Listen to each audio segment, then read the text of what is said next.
Locked On Podcast Network and Odyssey present Locked On Sports Today.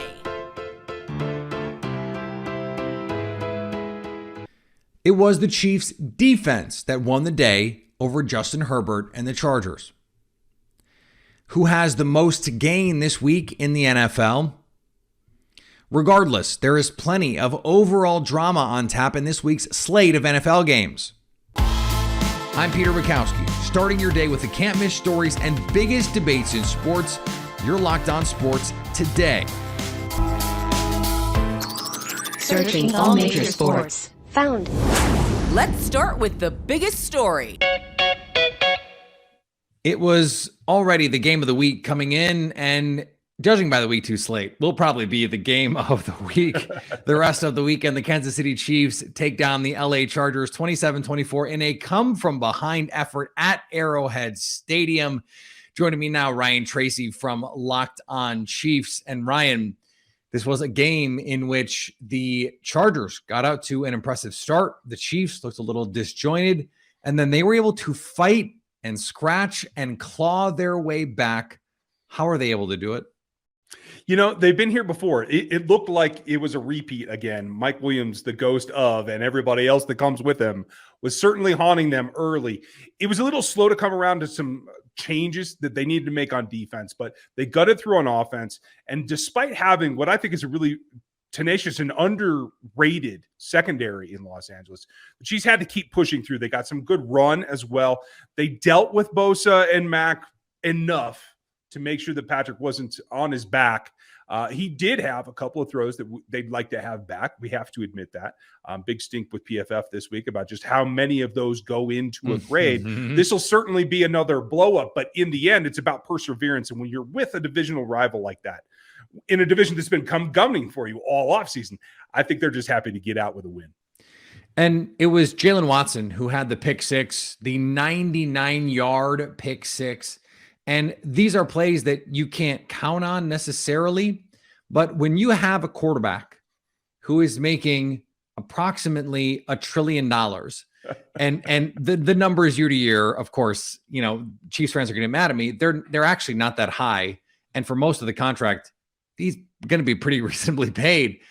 But you have to rely on rookies, on cheap veteran free agents. And so Jalen Watson, who is a 7th round pick, getting the decisive pick 6 in this game. These are the kinds of players who are going to have to make plays for the Chiefs all year for them to go and make a Super Bowl run.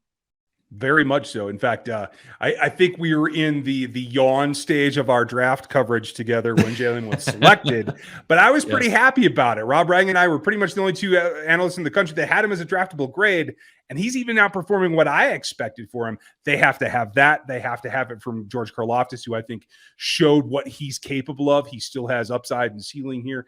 They also have a huge contribution that we've just kind of brushed to the side with a guy who should be an all-pro in Creed Humphrey from last year's rookie class. Trey Smith gutted out an ankle injury today from last year's class. They're going to have a lot of not just rookies, but second-year players that have to contribute this season. This was a game, I think, where if you're the Chiefs, you're going, okay, they can beat the Cardinals without DeAndre Hopkins and a Cardinals team that is potentially just in full-on disarray. But if you can beat the Chargers, a team that loaded for bear, that explicitly said, we want to beat the Chiefs, that Justin Herbert is the trendy MVP pick, you know you have to score points to beat this team, and you're able to do it in a situation like this, albeit on a short week. What do you think it says about this team as a potential Super Bowl team this season? I think it says a lot. And there's a lot of people in San Diego. And yes, I mean San Diego. When you Los Angelinos start supporting the Chargers, I'll mention you too. But they're going, hey, we didn't have Keenan Allen. We're not 100%. There's still a matchup to go. You're not the Super Bowl team. Well, it's a step in the right direction when you lead the AFC West. And an AFC West that's built for bear, you have to feel good about yourself. And I don't think it's over. It's a step in the right direction. Stay up to date all season on the Kansas City Chiefs by subscribing to Locked On Sports Today and the Locked On Chiefs podcast on the Odyssey app, YouTube, or wherever you get podcasts. Thanks for making Locked On Sports Today your first listen. Coming up, can the Saints take down Tom Brady and the Bucs? Well, you know, again. Here's what to look for on BetOnline, your number one spot for all your gambling needs. There are a couple teams that BetOnline isn't ready to believe in their week one performance just yet. The first, the Pittsburgh Steelers. BetOnline has them as 2-point home dogs to the New England Patriots.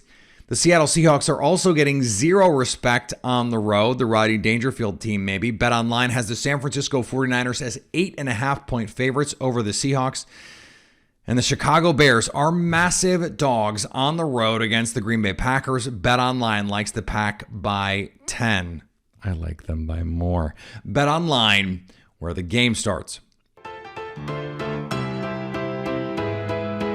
Phoenix Suns Vice Chairman and minority owner John Najafi, the team's second largest stakeholder, called for majority owner Robert Sarver's resignation in an open letter to team employees released on Thursday night, saying there should be zero tolerance for lewd, misogynistic, and racist conduct in any workplace. Sarver was banned from the NBA for 1 year and fined $10 million after the NBA released its findings from a 10-month independent investigation into allegations of workplace abuse during Sarver's tenure as managing partner of the Suns that has spanned nearly 2 decades. Seattle Seahawks safety Jamal Adams is expected to miss the remainder of the NFL season after suffering an injury to his quadricep in the team's opener, a source confirmed to ESPN's Jeremy Fowler. The Seahawks placed Adam on injured reserve on Thursday and signed defensive back Teez Tabor of the Atlanta Falcons practice squad to take his place on their 53-man roster. Any chance of a bounce back from a disappointing 2021 season ended in the second quarter of Seattle's 17-16 victory over the Denver Broncos on Monday night when Adams was carted off the field after he was hurt while blitzing former teammate Russell Wilson. Sandy Alderson will step down as president of the New York Mets when the team finds his replacement. The 74-year-old Alderson will move to a new role as special advisor to owners Steve and Alex Cohen and the senior leadership team. The first-place Mets announced the plans Thursday evening before hosting the Pittsburgh Pirates on Roberto Clemente Day in Major League Baseball. Alderson was the Mets general manager from 2010 to 2018. He returned to the club as president when Cohen bought the team in November 2020 and assumed general manager responsibilities running baseball operations once again for a while before Billy Epler was hired as GM last offseason. The Tampa Bay Rays started an unprecedented 9 Latin American players in their lineup Thursday on Roberto Clemente Day, going on to rout the Toronto Blue Jays 11-0. The Rays' 9 starters are from 5 different countries: Colombia, Cuba, Mexico, Venezuela, and the Dominican Republic. All 9 Rays starters, as well as base coaches Chris Prieto and Rodney Linares, wore number 21 to honor Clemente, a legend in the history of baseball. Of course, Roberto Clemente was a Hall of Fame outfielder from Puerto Rico. He was a 2-time World Series winner and a National League MVP who played 18 seasons with Pittsburgh. Clemente died in a plane crash when the cargo plane he was traveling in to take relief supplies to Nicaragua crashed off the coast of Puerto Rico. The Chargers and the Chiefs delivered on Thursday, but there's plenty more action to come in week 2. So joining me are NFL insider Isaiah Stanback, who also happens to be, by the way, a Super Bowl champion. And Isaiah, when we look at this week 2 slate, I have to be honest, not quite as good as week 1, and certainly not as good as some of the other weeks we have upcoming here on the slate, but there are still some good games to talk about. A couple of undefeated teams, a couple of 1-0 teams in the AFC, the Dolphins and the Ravens. This was a game last year where the Dolphins blitzed Lamar Jackson into absolute submission. What are you looking for this time around? Well, it's going to be very interesting because you're thinking about Lamar Jackson over there in Baltimore that is trying to put these contract talks to rest. Is trying to prove to himself and the rest of the league that he is worthy of a big boy payday. There's rumors out there that he wants a Deshaun Watson-ish type contract. So he is doing his best to make sure that he has that campaign this year that's necessary to go ahead and retrieve that. But then on the other hand, you're looking at a Miami Dolphins team that is totally renewed. These guys are revamped. They're the fastest team in the league, hands down. You got Mostert in the back. You got Waddle, you got Tyreek Hill. I mean, you have a whole onslaught of new guys. Coach McDaniels is down there as well, bringing this new system. And then you have a Tua that seemingly is now playing with an arsenal of weapons that he can get the ball to without having to necessarily always push it down the field. This is two very dangerous teams. one very established quarterback and one quarterback that's trying to prove his worth. Yeah, two quarterbacks who are both trying to say, hey, look at me. I can do this. Give me the chance. And in the case of Tua, it is let me be the quarterback moving forward. In the case of Lamar Jackson, it is pay me my money. Different situations, but certainly some similarities there. Another fun one in the NFC South, the Saints and the Buccaneers square off, and the Buccaneers have owned this matchup in the Tom Brady era. Is 2 years enough to be an era? I don't know. Let's go with it. It's an era in Tampa Bay. What are you seeing in this game in what is a potential Jameis Winston revenge spot? Yeah, and I think this is very much so primed to be an upset type game for Jameis Winston. He's down there obviously with a now revamped New Orleans Saints. You think about the new head coach that's down there and a defensive minded coach, but then again, you have guys that are back. You know, you got Michael Thomas that's back. You got Jarvis Landry that's now in the fold, who seemingly just came out of nowhere with 114 yards receiving last week and 2 touchdowns. Like, who is this cat? I mean, this dude came out and balled out. So these guys have an arsenal of weapons. Jameis Winston is healthy. We know that he's a gunslinger, and those guys are not short of talent. But then on the flip side, you look at a Tampa Bay Bucs team that just came out of a very good win against the Dallas Cowboys, but they're looking to capitalize on some opportunities that they missed out on as they settled for a lot of field goals last week.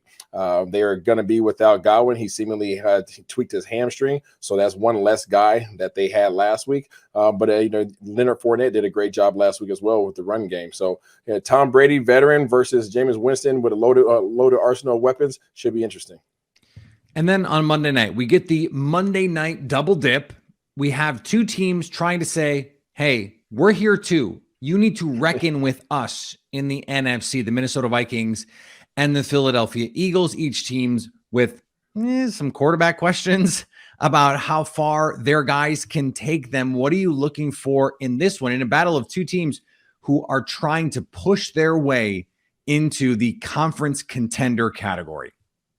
I think this is really going to turn into a defensive game. You just mentioned the quarterbacks. Obviously, you have Kirk Cousins as Mr. Consistency. Somehow, some way, he just finds a way to win ball games quietly while everybody else looks past him. And then you obviously you have the young guy Hurts, who continues. He's in a prove it year. He's in a must win year, of course, with all the weapons that they added in terms of AJ Brown and Chauncey Gardner-Johnson on the other side of the ball. These guys are loaded up defensively, and they are giving him every opportunity to go out there and get victories. They went ham last week with AJ Brown, 10 receptions, 135 yards. I mean, they did not try to work him into the system. They came out there and let the rest of the league know and put everybody on notice that this is our guy, this is our weapon. And then you go back again over to the Vikings. You know, you had Justin Jefferson, who is one of the young talents in this league that just continues to just prove why he is that guy and why he's going to demand a humongous paycheck when it comes time to re-up. He had 11 targets, 9 receptions, 184 yards and 2 touchdowns. He made Adam Thielen just seem like second fiddle, but you know that you have to still be aware and conscious of him.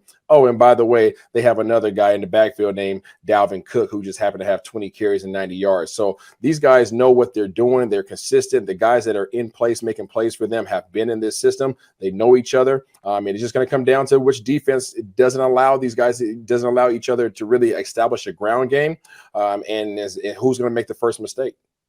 Stay up to date on all the NFL action this season by subscribing to Locked On Sports today, and of course the Locked On NFL podcast on the Odyssey app, YouTube, or wherever you get podcasts.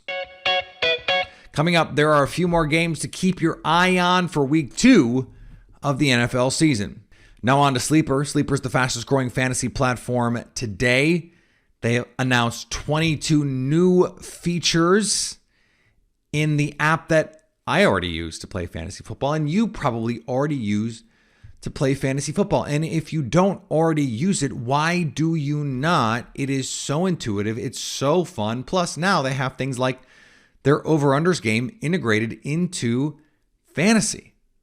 The thing about the over-under game is it's so easy. You choose 2 or more players that you like, and you pick their over or their under. It couldn't be simpler. And if you pick correctly, you can win anywhere from 2 times to over 20 times the money you put in. Come on.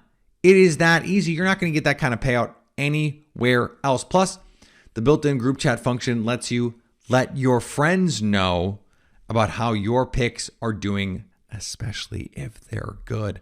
On your mobile phone, join our listener group at sleeper.com/lockedon today, and Sleeper will automatically match your first deposit up to $100. Think about that. You put in money, they give you money for doing nothing other than putting in the promo code Locked On today at sleeper.com, and you'll get a $100 match on that first deposit. Terms and conditions apply. See Sleeper's terms of use for details. The Arizona Cardinals and Las Vegas Raiders do battle in the desert, and the Cardinals must focus on the offensive side of the ball if they want to win. Alex Clancy from Locked On Cardinals explains. The Arizona Cardinals need to implement an offensive game plan that works if they want to win on Sunday in Las Vegas. I'm Alex Clancy, host of Locked On Arizona Cardinals. In week one, the Arizona Cardinals offense failed the defense. This offseason, the Arizona Cardinals and Steve Keim made it obvious that they were going to load up on offensive firepower in an effort to make the Arizona Cardinals offense the strength of this team. That left the defense kind of looking around like, well, what about us? And we saw them get exposed on Sunday against Kansas City. Could have been Patrick Mahomes, could have been Rust, could have been Vance Joseph trying to figure out how to utilize his new personnel. Regardless, come Sunday, Cliff Kingsbury and Kyler Murray need to put together a game plan to put up a lot of points, because there should be a lot of points scored. And if the Cardinals don't score early, like they didn't do in Kansas City, we could see a repeat performance in week two that we saw in week one. Here's hoping to that not happening on Sunday in Vegas. For more Arizona Cardinals news and this weekend's big matchup, be sure to check out Locked On Cardinals podcast every Monday through Friday, free and available wherever you get your podcast, part of the Locked On Podcast Network, your team every day. Elsewhere, the Dallas Cowboys will face the defending AFC champion Cincinnati Bengals without Dak Prescott. If there's any hope for the Cowboys, it's in their defense. Micah Parsons and the Dallas Cowboys defense needs to play out of their minds if they want to beat the Cincinnati Bengals this Sunday. Hi, I'm Landon McCool at the Locked On Cowboys podcast, and after losing Dak Prescott for what appears to be at least a month, if not two, the Dallas Cowboys are going to be without their leader and quarterback for these next few games, and especially against a team that played in the Super Bowl last year. They are going to need their defense to play incredible in order to give the opportunity for Cooper Rush and the rest of the offense to get anything on the board. After struggling last week to do anything, even with Dak on the field, this is going to be a real test to see how the Cowboys offense can bounce back from what was maybe the worst Cowboys performance in a very long while. On the good side of that is that we did see Micah Parsons and this defense play well at times. Parsons with 2 key sacks, and he's going to need to do more of that this weekend against Joe Burrow if they want to have any opportunity to win this game. For more on your Dallas Cowboys and this weekend's big matchup, make sure you check out the Locked On Cowboys podcast every Monday through Friday, free and available wherever you get your podcasts, part of the Locked On Podcast Network, your team every day. Micah Parsons, you're up. And if the Tennessee Titans want to stun the Buffalo Bills, the formula is simple. Say it with me.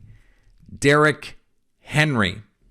If the Tennessee Titans want to beat the Buffalo Bills on Monday Night Football, they must get back to their identity. My name's Tyler Rowland, host of the Locked On Titans podcast. The Tennessee Titans have a tough challenge ahead of them with the Buffalo Bills on Monday Night Football. If the Titans want to rebound from an embarrassing loss to the New York Giants in week one, they must do it on the back of Derrick Henry. The offense must be centered around the king. Derrick Henry must get back to form, look like his old self, not only to allow the Titans offense to have more success, but to keep the high-powered Buffalo Bills offense off the field. It sounds cliche, but if the Titans want to win on Monday Night Football, they got to play old-school Tennessee Titans football. For more analysis, make sure you check out the Locked On Titans podcast, free and available on all platforms, Monday through Friday, your team every day. And finally, this past weekend, Indianapolis Colts quarterback Matt Ryan became only the 8th QB in NFL history to reach 60,000 passing yards. That's not the story. It's a good story, but it's not this story. The ball with which he completed that milestone pass is now on display in Canton. The number displayed on the ball is 283. This is not a joke. As in 28-3. I kid you not. This is one of the ultimate ball don't lie moments. Matt Ryan, I am so sorry. Thanks for making Locked On Sports today your first listen. Now go find your favorite team's Locked On podcast and make them your second listen. Coming up Monday, who ruled week 2 of the NFL season? So at least until tomorrow, stay Locked On Sports today. Locked On Podcast Network and Odyssey present Locked On Sports Today.